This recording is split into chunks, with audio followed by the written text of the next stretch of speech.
Hello friends, Tina's kitchen and रेसिपीजमध्ये तुमचं स्वागत आहे। भारतीय संस्कृतीमध्ये प्रत्येक ठिकाणची आपली वेगवेगळ्या पदार्थांची रचना केलेली आहे। जसे महाराष्ट्रीयन पुरणपोळी, गुजराती ढोकळा, साऊथ इंडियन इडली सांबार, पंजाब म्हटलं की पनीरचे पदार्थ आणि राजस्थान म्हटलं की भरपूर तुपाचा वापर करून केलेली दाल बाटी।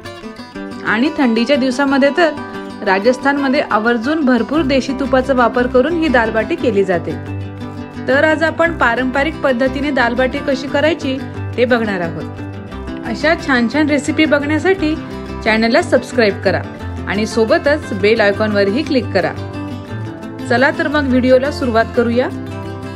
बाटी करण्यासाठी आपण घेतलेला आहे 4 वाटी गव्हाचं पीठ, 1 वाटी जाड रवा, 1 चमचा जाडसर कुटलेले धणे, 1 मोठा चमचा तीळ, 1 चमचा ओवा, 1 चमचा हळदी पावडर, 1 छोटा चमचा बेकिंग सोडा आणि चवीपुरतं मीठ।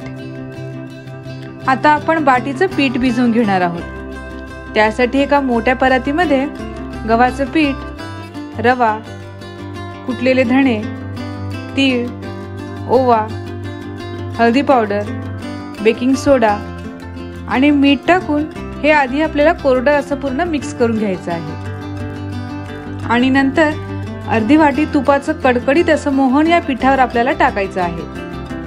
कारण राजस्थान म्हटलं की भरपूर तूप तर आलंच। हे तूप आधी पिठाला पूर्णपणे चोळून घ्यायचं आहे।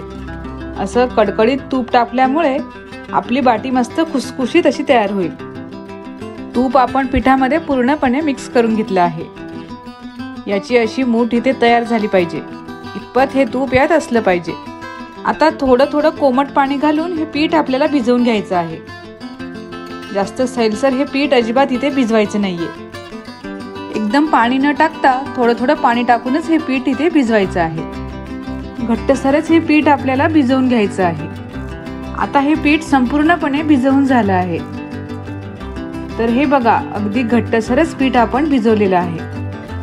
त्याला पापडी येऊ नये म्हणून आपण वरून त्याला थोडंसं तेल लावून हा गोळा असा फिरवून घेणार आहोत। हे पीठ इथे भिजते तोपर्यंत आपण डाळ तयार करून घेणार आहोत। डाळीसाठी आपण घेतलेला आहे अर्धा कप तूर डाळ, ती आपण पाण्यात भिजत ठेवली होती।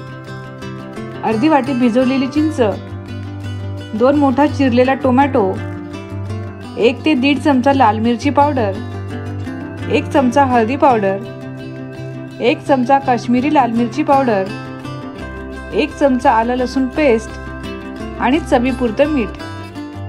आधी कुकरमध्ये आपण ही डाळ टाकून घेणार आहोत। नंतर आपण त्यात साधारणतः 3 कप पाणी टाकणार आहोत। लगेचच त्यात चिरलेला टोमॅटो, लाल मिरची पावडर, आलं लसूण पेस्ट, हळदी पावडर, काश्मीरी लाल मिरची पावडर आणि मीठ टाकून व्यवस्थितपणे असं हे आधी मिक्स करून घ्यायचं आहे।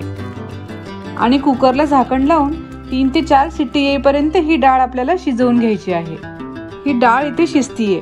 आता त्याच्या शिट्टी होईपर्यंत आपण आता बाटी तयार करून घेणार आहोत। पीठ आता व्यवस्थितपणे भिजलं गेलं आहे। आता अगदी छोट्या छोट्या बाट्या मी करणार आहे। तर असा छोटा गोळा घेऊन त्याला हलक्या हाताने गोल गोल फिरवायचा आहे। असा गोळा तयार झाला की सुरीच्या साहाय्याने त्याला असा प्लस शेप आपण देऊयात। आणि अशाच प्रकारे आपण सर्व बाटी तयार करून घेऊयात। सर्व बाटीज आपण या प्रकारे करून घेतल्या आहेत। आपण आप्पे पात्रामध्ये ही बाटी करणार आहोत। गॅसवर मंद आचेवर हे आप्पे पात्र आपण ठेवलेलं आहे। त्यात आपण आधी थोडं थोडं मेल्ट केलेलं साजूक तूप टाकून घेऊयात। आपल्या बाटीला भट्टीचा फील यावा यासाठी आपण ही बाटी आप्पे पात्रामध्ये करतोय। एक एक करून या बाटी आपण यात ठेवणार आहोत। आपल्या आप्पे पात्राची कॅव्हिटी ज्या साईडची आहे त्या साईडच्या बाटी तुम्ही करून घ्या। आणि सर्व बाटी ठेवल्यानंतर यावर झाकण ठेवून या बाटी आपण रोस्ट करणार आहोत। लक्षात ठेवायचं आहे, गॅस आपल्याला मंदच ठेवायचा आहे। आणि 5-5 मिनिटानंतर झाकण काढून ही बाटी आपल्याला पलटी करून घ्यायची आहे। साधारणतः 20 मिनिटासाठी ही बाटी आपल्याला रोस्ट करायची आहे। 5-5 मिनिटाला ती बाटी आपल्याला पलटी करून घ्यायची आहे। मी मगाशी म्हटलं होतं की भरपूर तुपाचा वापर करून ही बाटी आपल्याला करायची आहे। तर पुन्हा आपण यावर असं थोडं तूप सोडायचं आहे आणि झाकण ठेवून ती अशी रोस्ट करायची आहे। मंद आचेवर मस्त खरपूस अशी बाटी इथे भाजली जाते। गॅसची फ्लेम वाढवली तर बाटी लवकर लालसर होईल, पण आतून ती पूर्ण कच्ची राहील। म्हणून मंद आचेवर 5-5 मिनिटाला पलटी करून ही बाटी आपल्याला भाजून घ्यायची आहे। व्यवस्थितपणे ही बाटी आता भाजली गेली आहे आणि मस्त खरपूस अशी बाटी इथे तयार झाली आहे। आता एकदा ती अशी पलटी करून लगेच 1 ते 2 मिनिटात ती आपण काढून घेणार आहोत। बाटी आता पूर्णपणे तयार झाली आहे। एका प्लेटमध्ये ती आता आपण काढून घेणार आहोत। अशा प्रकारे मस्त खरपूस अशा बाटीज इथे तयार झाल्या आहेत। बाकी सर्व बाटीज आपण या पद्धतीने तयार करून घेणार आहोत। कुकरही आता थंड झाला आहे। डाळ ही इथे शिजली गेली आहे। एका चमच्याने ही डाळ आपण अशी स्मॅश करून घेणार आहोत। तुम्ही डाळ घोटणीनेही ही डाळ घोटू शकता, परंतु मला इथे तशी गरज वाटली नाही, म्हणून मी एका चमच्याने ती अशी थोडी स्मॅश करून घेणार आहे। आता व्यवस्थितपणे ही डाळ इथे स्मॅश झाली आहे। त्यात आता आपण पाणी टाकून घेणार आहोत। ही डाळ आपल्याला थोडी पातळच ठेवायची आहे। आता या डाळीला आपण तडका देणार आहोत। त्यासाठी एका पातेल्यात आपण 2 पळी तेल टाकणार आहोत आणि तेल चांगलं गरम झालं की त्यात आधी आपण 1 चमचा जिरे टाकणार आहोत आणि लगेचच 1 ते 2 सेकंदात 1 चमचा मोहरी टाकणार आहोत। मोहरी चांगली तडतडली की त्यात कढीपत्त्याची पाने टाकायची आहे आणि हा सर्व तडका तयार झाल्यावर ही डाळ आपल्याला त्यात टाकायची आहे। हाय फ्लेमवर या डाळीला छान उकळी येऊ द्यायची आहे। या प्रकारे अशी ही डाळ थोडी पातळच ठेवायची आहे।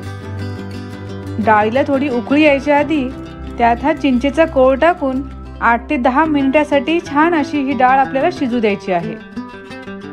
असं मध्ये मध्ये थोडं याला हलवत राहायचं आहे। या बाटीसोबत अशी डाळ खूपच चविष्ट लागते आणि आता डाळीला छान उकळी सुद्धा आलेली आहे। ही डाळ आता इथे तयार झाली आहे। गॅसची फ्लेम आता आपण बंद करणार आहोत। मस्त अशी देशी तुपात भाजलेली बाटी, त्यासोबतच गरमागरम अशी वाफाळती डाळ आणि त्यासोबतच खाण्यासाठी साजूक तूप इथे खाण्यासाठी तयार आहे। व्हिडिओ आवडला तर घरी ही रेसिपी नक्की ट्राय करून बघा। लाईक, कमेंट आणि शेअर करायलाही विसरू नका। आणि हो, चॅनलला सबस्क्राईब केलं नसेल तर प्लीज सबस्क्राईब करा।